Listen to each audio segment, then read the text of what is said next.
was on the contrary brimming over with excitement and impulsiveness. To be enthusiastic had become her pose in society, and at times, even when she had indeed no inclination to be so, she was enthusiastic so as not to disappoint the expectations of those who knew her. The affected smile which played continually about Anna Pavlovna's face, out of keeping as it was with her faded looks, expressed a spoilt child's continual consciousness of a charming failing, of which she had neither the wish nor the power to correct herself, which indeed she saw no need to correct. In the midst of a conversation about politics, Anna Pavlovna became greatly excited. "Ah, don't talk to me about Austria. I know nothing about it, perhaps, but Austria has never wanted and doesn't want war. She is betraying us.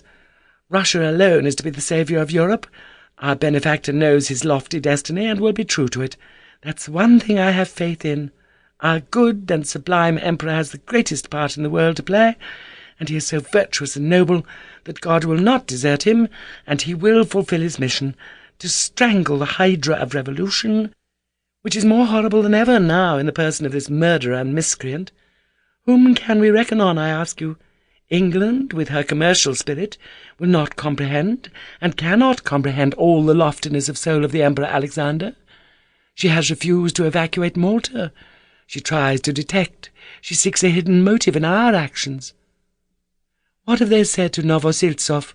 Nothing. They don't understand. They're incapable of understanding the self-sacrifice of our emperor, who desires nothing for himself and everything for the good of humanity. And what have they promised? Nothing. What they have promised even won't come to anything. Prussia has declared that Bonaparte is invincible, and that all Europe can do nothing against him.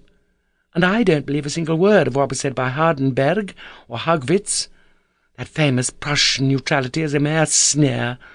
I have no faith but in God and the lofty destiny of our adored emperor. He will save Europe." She stopped short abruptly with a smile of amusement at her own warmth. "I imagine," said the prince, smiling, "that if you had been sent instead of our dear Vincent Goroda, you would have carried the Prussian king's consent by storm. You are so elegant. Will you give me some tea?" "In a moment. By the way," she added, subsiding into calm again, "there are two very interesting men to be here tonight. The Vicomte de Mortemart.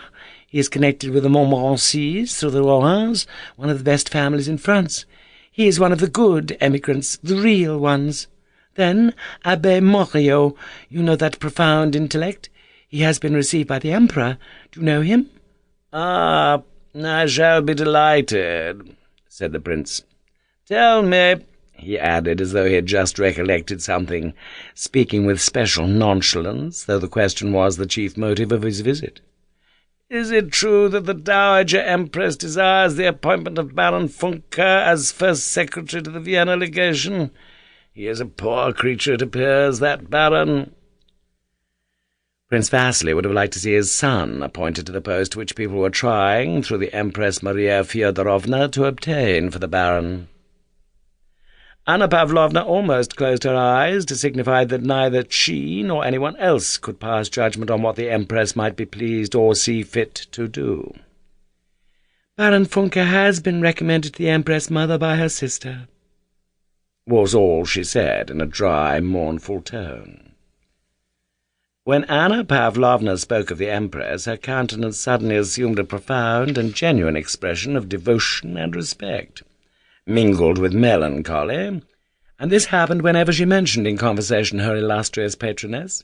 She said that her Imperial Majesty had been graciously pleased to show great esteem to Baron Funke, and again a shade of melancholy passed over her face. The prince preserved an indifferent silence. Anna Pavlovna, with the adroitness and quick tact of a courtier and a woman, felt an inclination to chastise the prince for his temerity in referring in such terms to a person recommended to the Empress, and at the same time to console him. "But about your own family," she said, "do you know that your daughter, since she has come out, charms everybody? People say she's as beautiful as the day." The prince bowed in token of respect and acknowledgment. "I often think," pursued Anna Pavlovna, moving up to the prince and smiling cordially to him, as though to mark that political and worldly conversation was over.